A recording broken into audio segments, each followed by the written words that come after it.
Hello friends, welcome back to my channel. അപ്പോൾ എല്ലാവർക്കും സുഖമാണല്ലോ അല്ലേ? ഇന്നപ്പോൾ നമ്മളിവിടെ തയ്യാറാക്കാൻ പോകുന്നത് ബ്രൊക്കോളി ഉപയോഗിച്ചിട്ടുള്ള നല്ല ഒരു അടിപൊളി ഐറ്റമാണ്. അപ്പോൾ നമുക്ക് വേഗം വീഡിയോയിലോട്ട് പോകാം. അപ്പോൾ ഞാനിവിടെ ഒരു മീഡിയം സൈസിലുള്ള ബ്രൊക്കോളി എടുത്ത് ഒരു അരമണിക്കൂർ മുന്നേ ഉപ്പും മഞ്ഞൾപ്പൊടി ഇട്ട് വെച്ചിട്ടുണ്ടായിരുന്നു. അത് നമുക്ക് ഒന്നുകൂടി ചെറുതായിട്ട് കട്ട് ചെയ്തെടുക്കാം. ഒരു ബ്രൊക്കോളി പീസ് എടുത്ത് 4 നമ്മളിങ്ങനെ കട്ട് ചെയ്തെടുക്കുന്നുണ്ട്. അപ്പോൾ ഞാൻ എടുത്ത് വെച്ചിട്ടുണ്ടായിരുന്ന ബ്രൊക്കോളി മൊത്തം എടുത്തിട്ടില്ല കേട്ടോ, അതിൽ കുറച്ച് പീസ് മാറ്റി വെച്ചിട്ടുണ്ട്. അപ്പോൾ അതിൻ്റെ തണ്ടും ബാക്കി പീസെല്ലാം കൂടി ചേർത്ത് നമുക്കൊരു തോരൻ പോലെ ഉപയോഗിക്കാം. അതുകൊണ്ട് അത് എടുത്തിട്ടില്ല, അപ്പോൾ അത് കളയും വേണ്ട. ഇനി നമ്മൾ അരിഞ്ഞ് വെച്ചിട്ടുള്ള ഇതിലേക്ക് മസാലകളൊക്കെ ചേർക്കാം. അപ്പോൾ ഞാനിവിടെ എൻ്റെ ആ പാത്രം നിങ്ങൾ കണ്ടില്ലേ, അപ്പോൾ ചെറിയ സ്പൂണാണ് അതിലിട്ടേക്കണത്. അതുകൊണ്ട് എനിക്ക് അളവ് അങ്ങനെ പറയാൻ പറ്റില്ല. എങ്കിലും 1 ടീസ്പൂൺ മുളക് പൊടിയും ഒരു 1/2 ടീസ്പൂൺ മഞ്ഞൾപ്പൊടിയും പിന്നെ പാകത്തിന് ഉപ്പ് ചേർക്കുമ്പോൾ വളരെ കുറച്ച് ചേർക്കാവുള്ളൂ കേട്ടോ. നമ്മൾ മറ്റ് വേറെ സാധനങ്ങൾക്ക് ചേർക്കുന്ന പോലെ ഉപ്പ് ഇതിലേക്ക് ചേർക്കരുത്, പെട്ടെന്ന് ഉപ്പ് കൂടിപ്പോവും. അപ്പോൾ എന്നിട്ട് കുറച്ച് മാത്രം ഉപ്പ് ചേർക്കുക. പിന്നെ ഇത് ഫ്രൈ ചെയ്തെടുക്കാൻ വേണ്ടിയാണ്, അപ്പോൾ നല്ലൊരു ക്രിസ്പിനെസ് കിട്ടാൻ വേണ്ടിയിട്ട് ഒരു 2 ടേബിൾ സ്പൂൺ അരിപ്പൊടി നമ്മളിതിലേക്ക് ചേർക്കുന്നുണ്ട്. അതിൻ്റെ കൂടെ തന്നെ ഇതെല്ലാം ഒന്ന് മിക്സായി കുഴഞ്ഞ് കിട്ടാൻ വേണ്ടി 1 ടേബിൾ സ്പൂണോളം വെള്ളം, സാധാ പച്ചവെള്ളം ചേർത്ത് നമുക്കിത് നല്ലപോലെ തിരുമ്മിയെടുക്കാം. എല്ലാം നല്ലപോലെ മിക്സാക്കി നമ്മൾ എടുത്തിട്ടുണ്ട്. ഇനി ഇത് നല്ല ചൂടായ എണ്ണയിലിട്ടൊന്ന് ഫ്രൈ ചെയ്തെടുക്കാം. അപ്പോൾ കുറച്ച് എണ്ണ ഒഴിച്ചാൽ മതി. ഒരു 2-3 ട്രിപ്പായിട്ട് നമുക്കിത് വറുത്തെടുക്കാം. എണ്ണ ഒരുപാട് ഒഴിക്കേണ്ട ആവശ്യമൊന്നുമില്ല കേട്ടോ. ഞാനിപ്പോൾ ഇവിടെ ഓയിലാണ് ഒഴിച്ചേക്കുന്നത്, ഒരുപാട് ഒഴിക്കേണ്ട ആവശ്യമില്ല. ഈ എണ്ണയിൽ തന്നെയാണ് നമ്മളിനി ഇത് റെഡിയാക്കാൻ പോകുന്നത്. അപ്പോൾ ഒരു 5-6 മിനിറ്റ് കഴിഞ്ഞപ്പോൾ നമുക്കിത് ഇതുപോലെ ആയി കിട്ടിയിട്ടുണ്ട്. ഇത് നമുക്കിനി കോരിയെടുത്ത് മാറ്റി വയ്ക്കാം. അതുപോലെ ബാക്കി പീസും നമുക്കിതുപോലെ വറുത്തെടുക്കാം. അപ്പോൾ നമ്മളിത് ഫ്രൈ ചെയ്യാൻ ഇട്ട ആ സമയം കൊണ്ട് ഒരു തേങ്ങയുടെ പകുതി മുറി ചുരണ്ടി എടുക്കാം. അപ്പോൾ നമ്മൾ എല്ലാം ഫ്രൈ ചെയ്ത് കോരിയിട്ടുണ്ട്. ഇനി ആ എണ്ണയിലേക്ക് തന്നെ നമ്മൾ എടുത്ത് വെച്ചിട്ടുള്ള തേങ്ങ, അരമുറി തേങ്ങ ചുരണ്ടിയതിൽ അതിൻ്റെ അത്ര ഭാഗം മാറ്റി വെച്ചിട്ടുണ്ട്. 1/4 ഭാഗം അത്ര മാത്രമാണ് എടുത്തിട്ടുള്ളൂ. വളരെ കുറച്ച് തേങ്ങ മതി. അതെന്താണെന്ന് വെച്ചാൽ നമ്മൾ കുറച്ച് ക്വാണ്ടിറ്റിയിലുള്ള ബ്രൊക്കോളിയാണല്ലോ എടുത്തിട്ടുള്ളത്. അതുകൊണ്ട് ഇതിപ്പോൾ നല്ലപോലെ ഒന്ന് ഫ്രൈ ചെയ്തെടുക്കണം. തേങ്ങയെ നമുക്ക് നല്ല ക്രിസ്പി ആയിട്ട് തന്നെ കിട്ടണം.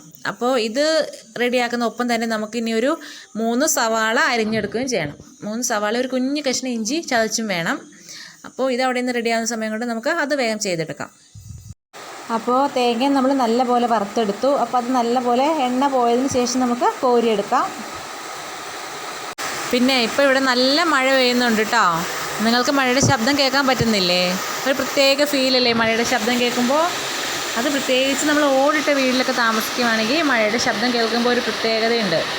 എനിക്കങ്ങനെ തോന്നിയിട്ടുണ്ട്. ഓടിട്ട വീട്ടിലെ മഴയുടെ ആ ഒരു ശബ്ദത്തിന് നല്ലൊരു ഭംഗിയാണ്.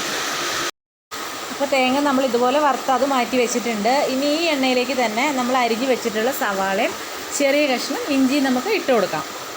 ഓയിൽ കുറവാണെന്ന് തോന്നുവാണെങ്കിൽ നമുക്ക് കുറച്ച് വെളിച്ചെണ്ണയും കൂടെ ചേർത്ത് കൊടുക്കാം. കുറച്ച് മാത്രം ചേർത്താൽ മതി. സവാള ഒന്ന് നല്ലപോലെ വഴണ്ടി വരുന്നതും അതിന് വേണ്ടിയിട്ട് മാത്രം. ഒരു കുഞ്ഞ് കഷ്ണം ഇഞ്ചി ചതച്ചതും കൂടെ നമുക്ക് ഇട്ട് കൊടുക്കാം.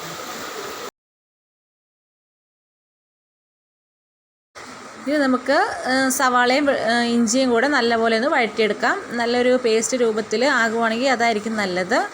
അപ്പോൾ കുറച്ച് നേരം അടച്ച് വെച്ച് ഒന്ന് വേവിച്ച് നമുക്ക് നല്ലപോലെ വഴറ്റിയെടുക്കാം.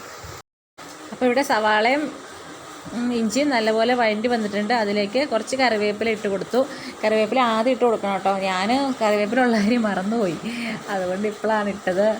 പിന്നെ ഇതിൻ്റെ ഇട കൊണ്ട് മക്കൾ തമ്മിലൊരു വഴക്കുണ്ടായി. ആ വഴക്ക് തീർക്കാൻ പോയിട്ട് തിരിച്ചു വന്നപ്പോഴേക്കും സവാള കുറച്ച് കത്തിപ്പോയായിരുന്നു.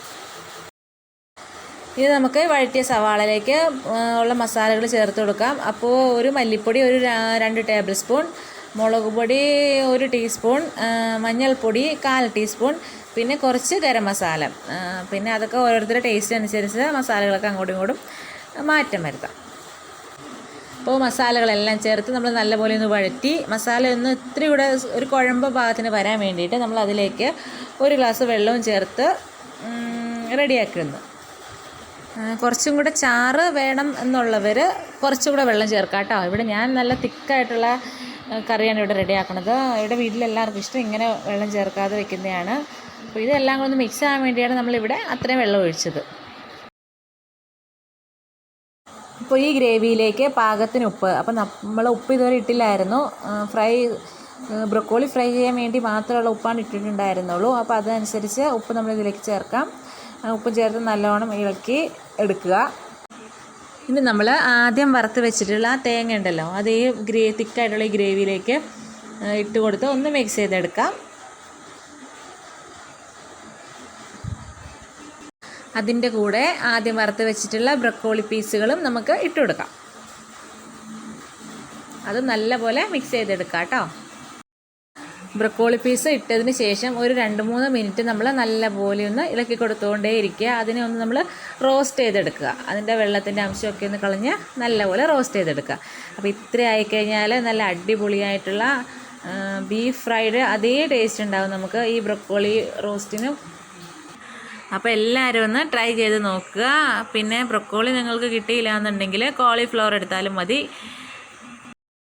അപ്പോൾ എല്ലാവർക്കും വീഡിയോ ഇഷ്ടമായെന്ന് വിചാരിക്കുന്നു. ഇഷ്ടമായ ലൈക്ക് ചെയ്യുക, ഇഷ്ടമായില്ലെങ്കിൽ ഡിസ്ലൈക്ക് ചെയ്യാം. അപ്പോൾ വീണ്ടും കാണാം.